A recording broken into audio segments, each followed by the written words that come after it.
The blood traces revealed here and there tell a lot about the horror experienced by the Flactive family, but we will come back to the detailed scenario of that sad night in April 2003.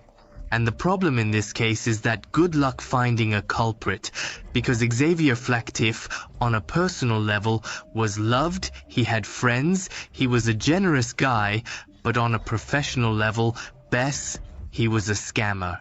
He stole money from quite a few people, has several complaints against him. He even has an association of people he scammed, which has been formed. And even his housekeeper hates him. Here is an excerpt. He's an idiot. He already treats people like slaves. What were you doing? I was cleaning at her place. So, you see, when you're in the middle of washing, he comes in and tramples everything. Not dry, plenty of traces. Start over 3 times, he doesn't care. Come for papers, return to balcony. Go ahead, trample everything. Once water cut, that's when it made me think. I said it's over, won't go there anymore. Water cut. Morning I arrived. She told me, you come in, the door is open, start doing the dishes, she said. Well, I came back, they didn't hear me. And he was telling his wife, there, Graciela, you're going to make her clean the toilets. It smells bad here. There's a water outage. That's why he's here. Well, I didn't speak. I finished my morning. I came back. I told him. He said, okay, that's fine. Bend down, stop. With all the trouble he's caused. Even the real estate agencies. The agent here told me he's fortunate he never met a Corsican. Because he would be in the sea with a stone around his neck. Asturci. The couple you see on the screen are Hotheus David and Asturci. Alexandra. David does not have a steady job. Alexandra, on the other hand, has worked as a housekeeper for the family. And the couple has a history with the Flactifs since Xavier has misled them a little. They were given an assurance of a rented chalet for which they provided a deposit and paid rent, even though they did not have access to it at that time because the chalet was still in the process of being constructed. The Hotheus did not back down. This led to a war between the Hotheus and the Flactifs, with one wanting to get their money back or have access to the chalet, and the other threatening the family, telling them that if they stopped paying the rent for the chalet they couldn't access. He would rent it to another couple who could soon enjoy it since the renovations are almost completed. To provide a clearer explanation of the trick, because I initially had trouble understanding it, it's like arriving in a new area and meeting a landlord who says, "It's perfect timing, I'll have a brand new accommodation available soon, but if you want it, you have to sign the lease right away, provide the deposit, and start paying the rent now." This analogy helps illustrate the concept by comparing it to a situation many people can relate to. In the meantime, I will provide you with accommodation in another smaller apartment or in slightly run-down hotel rooms, but you will still be required to pay the full rent. And inevitably, after several weeks or even months, if it takes time to reach the top, you start to think that the person you're paying rent to for a new accommodation, and who in return pays you for a room or accommodation that doesn't match what you signed up for, is not trustworthy. The death of the Flactifs doesn't affect the Othia couple at all, especially David, who shows off in front of journalists, watches the police with binoculars from the heights, but above all, is the last person who saw Xavier Flactif alive, making him a key witness in the case. Actually, it's bizarre. On Friday night, Xavier contacted David to ask him to hand over the keys to new tenants who were arriving at Grand Bornand. David agreed to his mission and then encountered a Parisian who was arriving for the week to Grand Bornand. He handed over the keys to the chalet based on Xavier's instructions, as per his account. However, the Parisian individual will later explain that David presented himself as the owner of the chalet and did not even conduct an inventory of the belongings. And by the way, the Othia couple in the days following the massacre, they moved to a brand new chalet, still owned by Xavier, for which they supposedly have a lease signed before the massacre. But it doesn't raise any questions at the moment since apparently it was planned. The couple has the keys, and in any case, we have 5 bodies to find. So we have other things to do than to check if the lease is done properly, especially since at the same time the family's 444 is found in Switzerland near Geneva Airport. The vehicle appears clean at first glance. It is even locked as if Xavier had taken the keys with him when he left. except that in the trunk of this 4x4 vehicle, after being analyzed by scientific experts, traces of blood belonging to Gabriella, Xavier, and their 3 children were discovered. The criminal track is verified. The family was brutally murdered inside the chalet, and the corpses were transported in their own vehicles. But then, who were the actual targets? Who could have had such a grudge against them to carry out a massacre from the father to the youngest among them? Well, you will have the opportunity to see that there are a plethora of suspects who harbored a deep hatred for Xavier Flactif. Who is the Flactif family? Xavier Flactif initially is introduced as a fairly well-known man in the Grand Bornand region. He's a real estate developer. He buys land, builds chalets, then sells them to investors who rent them out. Or to retirees who want a second home for vacations. Everything seems to be perfectly organized, except that in what the media will later call the Flactif system, well, things rarely go well. To put it simply, Xavier sells chalets to individuals he encounters via advertisements or through word of mouth, making promises of providing them with a completely new chalet or apartment. The interested party just has to buy the accommodation, the project proposed by Xavier, and as soon as the building is standing, they will become the owner and receive the rents that will repay the loan to the bank. And the issues persist. Some chalets are sold despite the building permit not yet being approved by the town hall, which is refusing. Reject certain projects. However, the buyers are now in debt, unable to get rid of the loan for the project, nor to resell it, since it does not exist.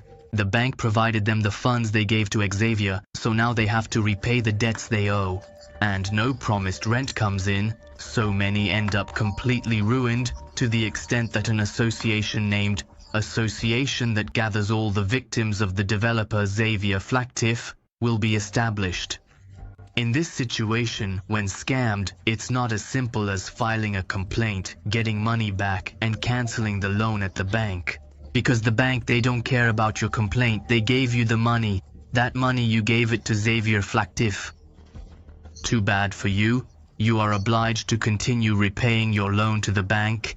And during the process, even though some have created an association to stand against Xavier, there is no one who will show up with magical money to reimburse the amounts you were scammed out of, since Xavier no longer has his funds. In fact, he sets up a kind of pyramid scheme, and after a while, he gets caught. He can buy his first plots of land. The housing really starts to emerge. After a while, it stops working. So there are many people who are ruined and want Xavier Flactif dead. They are really desperate for justice. But to massacre an entire family, professionally speaking, Xavier is not very bright. Indeed, he scams people, but his system isn't sustainable. He was already banned from managing a company in 1998 by the Court of Appeal of Dawei. But in 2003, at his disappearance, he had put Gradiella in charge of his affairs. So anyway, at some point, the couple wouldn't be able to continue like this anymore. Did Gradiella realize the whole system, all these problems, and the fact that everything would collapse sooner or later? Certainly. Concerning Gradiella, to introduce her a little bit, she was already married when she encountered Xavier in 1989. She has just become a mother to Mario at 23 and finds a job as a secretary. She then comes into professional contact with Xavier Flactif, and it's 2 completely different personalities that meet. Gradiella, 23, reserved, somewhat shy, returning to work after first child, trying to integrate into the company after maternity leave. Xavier, on his part, does everything to make her feel comfortable.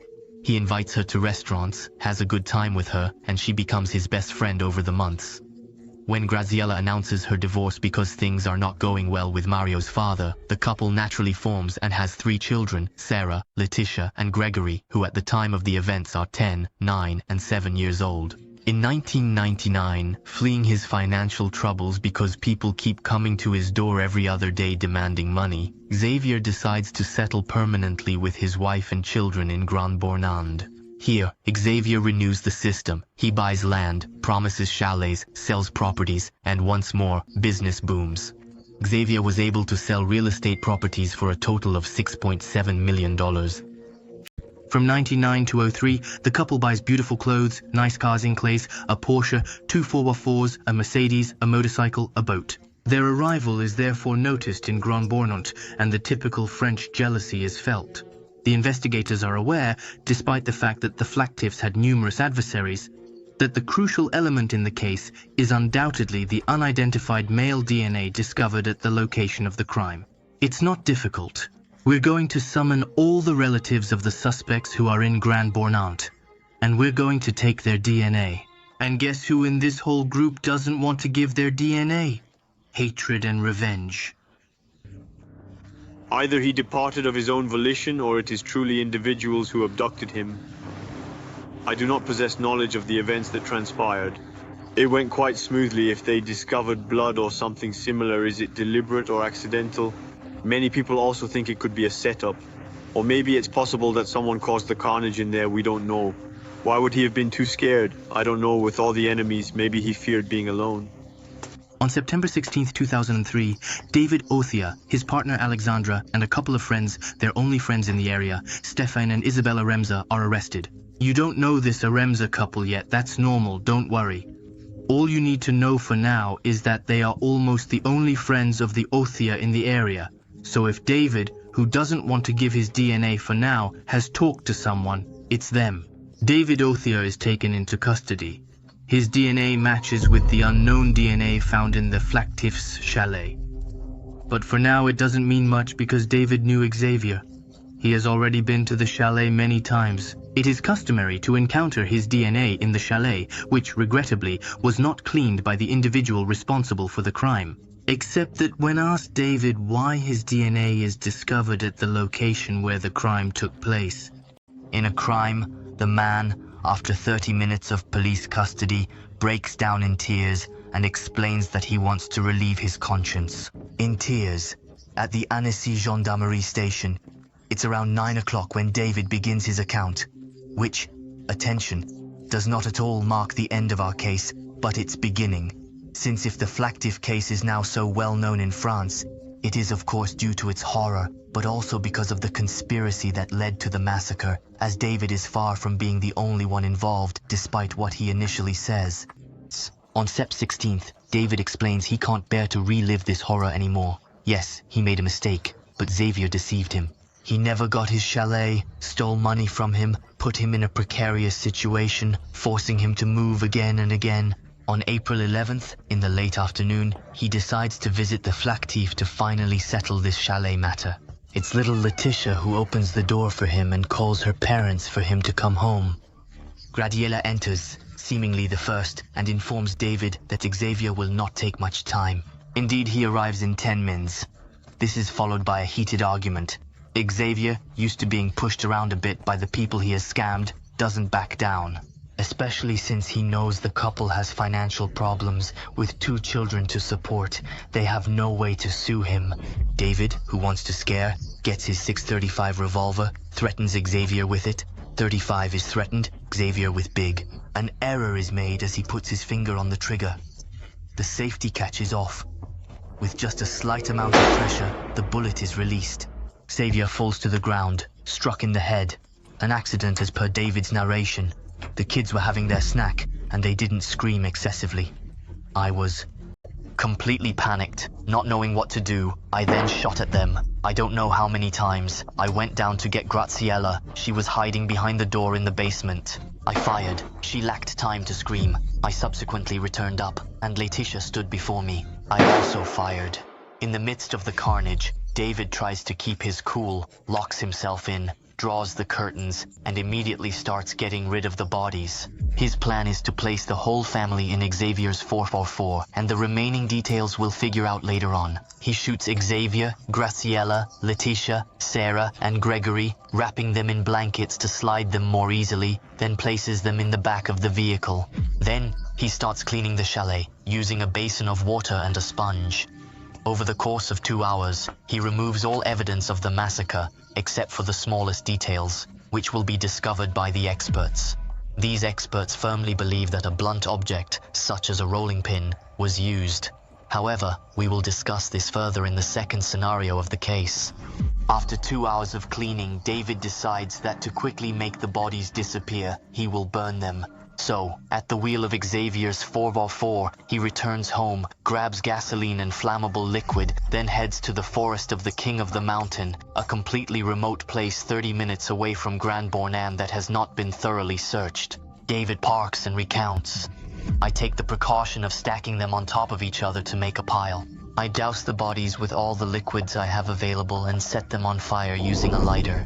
I stay in place for 2 to 3 hours to ensure complete combustion. It was night. I was walking back and forth nearby. There was a lot of smoke. There were a couple of bone fragments remaining that I hid 2 or 3 meters away utilizing moss and snow. David also incinerates the sections of carpet that he was unable to clean and had to trim. When inquired about the presence of other individuals during the massacre, he explains that yes, his partner Alexandra and his friends, also in custody, Stefan and Isabel Aremza, who are also talkative. For example, Alexandra explains that David told her he attacked the children first. It was complicated because, I quote, they were running everywhere during the massacre. The Aremza couple, however, explains that David confessed the murders to them a few days later. Stefan was even taken to the cremation site. By the way, for a little anecdote, there was even a pizza delivery man who almost met his end because he delivered a pizza to the deflective chalet while David was loading the bodies into the 4x4. Luckily, it was night, so he didn't see anything and he wasn't shot. The pizza guy arrived. He knocked everywhere. He went around the chalet. He tried to open the shutters. He even reached the garage area, but didn't look inside Xavier's vehicle. While all the bodies were inside, during that time, the delivery man received a call from a neighbor who informed him that he had mistakenly delivered to the wrong address. I honestly think that if he had insisted, we would have had a 6th victim in the Flactive case.